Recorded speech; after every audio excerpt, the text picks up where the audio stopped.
Hello guys, welcome back to my YouTube channel Indian judiciary. और आज हम DV act का चैप्टर 5 कवर करेंगे जो कि डील करता है मिसलेनियस से। टोटल सेक्शन चैप्टर 5 में 30 to 37 हैं। Section 30, protection officer and members of service providers to be public servant. Protection officers और सर्विस प्रोवाइडर के मेंबर्स का पब्लिक सर्वेंट होना। The protection officers and members of service providers, while acting or purporting to act in pursuance of any of the provision of this act or any rules or orders made thereunder, shall be deemed to be public servant within the meaning of section 21 IPC. Protection officer और service provider के जो members हैं, जब वो इस act के अंतर्गत कोई रूल या ऑर्डर के अधीन कार्य कर रहे हैं तो ये समझा जाएगा कि वो आईपीसी के सेक्शन 21 के अंदर पब्लिक सर्वेंट हैं। सेक्शन 31 जो कि डील करता है penalty for breach of protection order by respondent. Respondent के द्वारा प्रोटेक्शन ऑर्डर को भंग करना, ब्रीच करना, उसके लिए क्या पेनल्टी होगी वो हमें सेक्शन 31 बताता है। Subsection 1, a breach of protection order और of an interim protection order by the respondent shall be an offence under this act and shall be punishable with imprisonment of either description for a term which may extend to 1 year or with fine which may extend to 20,000 rupees or with both. Subsection 1 ये कहता है कि respondent के द्वारा protection order या interim protection order को भंग करने पे, उसका ब्रीच करने पे इस एक्ट के अंतर्गत ऑफेंस माना जाएगा और जिसकी सज़ा होगी 1 साल तक की और फाइन जो कि 20,000 रुपये तक का हो सकेगा या फिर दोनों से पनिश किया जाएगा। Subsection 2, the offence under subsection 1 shall as far as practicable be tried by the magistrate who had passed the order, the breach of which has been alleged to have been caused by the accused। जहाँ तक possible होगा वो magistrate जिन्होंने protection order दिया है, जो कि हमने सेक्शन 18 में पढ़ा था, वो मजिस्ट्रेट ही ऐसे केस का ट्रायल करेंगे। Subsection 3, while framing charges under subsection 1, the magistrate may also frame charges under section 498A IPC or any other provision of that code or the Dowry Prohibition Act as the case may be if the facts disclose the commission of an offence under those provisions। Subsection 1 के अधीन offences को frame charge करते समय magistrate IPC के section 498A और IPC के other provision या dowry prohibition act के अधीन ऑफेंसेस को भी ट्रायल कर सकेगा यदि फैक्ट से ये प्रूव होता है कि उनसे रिलेटेड प्रोविज़न का कोई ऑफेंस हुआ है। सेक्शन 498 है आईपीसी डील करता है हस्बैंड और relative of husband of a woman subjecting her to cruelty. Section 32 पे आ जाइए, कॉग्निजेंस एंड प्रूफ, संज्ञान और सबूत। Subsection 1, notwithstanding anything contained in the CRPC, the offence under subsection 1 of section 31 shall be cognizable and non-bailable। यहाँ पे जिस हमने subsection 1 में जिस ऑफेंस की बात की है, ब्रीच ऑफ प्रोटेक्शन ऑर्डर की, किसी बात के होते हुए भी CRPC में जो ऑफेंस अंडर सबसेक्शन 1 दिया है 31 का, वो कॉग्निजेबल होगा और नॉन बेलेबल होगा। Upon the sole testimony of the aggrieved person, the court may conclude that an offence under subsection 1 of section 31 has been committed by the accused। aggrieved person की एकमात्र गवाही से ही जो मजिस्ट्रेट है वो ये निष्कर्ष निकाल सकता है कि जो ऑफेंस है सेक्शन 31 के तहत वो एक्यूज ने ही कमिट किया है। सेक्शन 33 डील करता है penalty for not discharging duty by protection officer. Protection officer द्वारा उनकी ड्यूटी डिस्चार्ज ना करने की penalty. If any protection officer fails or refuses to discharge his duty as directed by the magistrate in the protection order without any sufficient cause, he shall be punished with imprisonment of either description for a term which may extend to 1 year or with fine which may extend to 20,000 rupees or with both। अगर protection officer मना कर देता है उसकी duties को perform करने से जो कि मजिस्ट्रेट ने डायरेक्ट की हैं प्रोटेक्शन ऑर्डर में, बिना किसी सफिशिएंट कॉज के, बिना किसी रीज़न के वो ऐसे ही मना कर देता है कि नहीं वो अपनी ड्यूटी परफॉर्म नहीं कर सकता या फिर अपनी ड्यूटी परफॉर्म करने में फ़ेल हो जाता है बिना किसी सफिशिएंट रीज़न के, तो वो पनिश किया जाएगा, जिसकी सज़ा 1 साल से तक की हो सकेगी और फाइन 20,000 रुपीज़ तक का हो सकेगा या फिर दोनों से। Section 34, cognizance of offences committed by protection officer. Protection officer द्वारा ऑफेंस का कमिट किया जाना। प्रोटेक्शन ऑफिसर द्वारा किए गए ऑफेंस का cognizance. No prosecution or other legal proceeding shall lie against the protection officer unless a complaint is filed with the previous sanction of the state government or an officer authorized by it in this behalf. कोई भी prosecution या कोई भी legal proceeding protection officer के against नहीं होगी जब तक कि स्टेट गवर्नमेंट और किसी ऑथराइज्ड ऑफिसर की पूर्व मंजूरी के साथ कंप्लेंट फाइल नहीं की जाती उनके खिलाफ। सेक्शन 35 डील करता है protection of action taken in good faith. Good faith हमने पढ़ा है सेक्शन 52 आईपीसी में। गुड फेथ में लिए हुए एक्शन का protection. No suit, prosecution or other legal proceeding shall lie against the protection officer for any damage caused or likely to be caused by anything which is in good faith done or intended to be done under this act or any rule or order made thereunder. कोई भी suit, prosecution या कोई भी legal proceeding protection officer के against लाई नहीं करेंगी किसी भी डैमेज के लिए जो कि गुड फेथ में किया गया है या फिर गुड इंटेंशन के साथ किया हुआ है इस एक्ट के अंतर्गत। Section 36 act not in derogation of any other law. Act का किसी अदर लॉ के अल्पीकरण में यानी कि डेरोगेशन में ना होना। डेरोगेशन मीन्स होता है कि एन एग्जेम्पशन और रिलैक्सेशन ऑफ अ रूल और a law. The provision of this act shall be in addition to and not in derogation of the provision of any other law for the time being in force.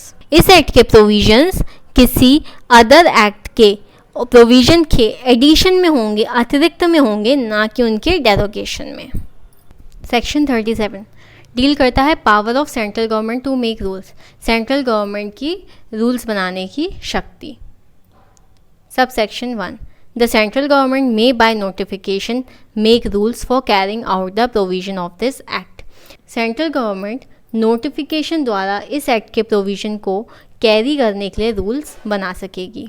Subsection 2 In particular and without prejudice to the generality of the foregoing power, such rules may provide for all or any of the following matters, namely particular और foregoing powers की broadness पर प्रतिकूल प्रभाव डाले बिना, यानी कि जो पर्टिकुलर्स हैं और जो पहले की पावर्स हैं उनकी व्यापकता पर प्रतिकूल प्रभाव डाले बिना ऐसे रूल्स प्रोवाइड कर सकेंगे इन सभी या इनमें से किसी भी मैटर पर। Clause A The qualification and experience which a protection officer shall possess under subsection 2 of section 8. Qualification और एक्सपीरियंस जो सेक्शन 8 सबसेक्शन 2 के अधीन किसी प्रोटेक्शन ऑफिसर के पास होंगे।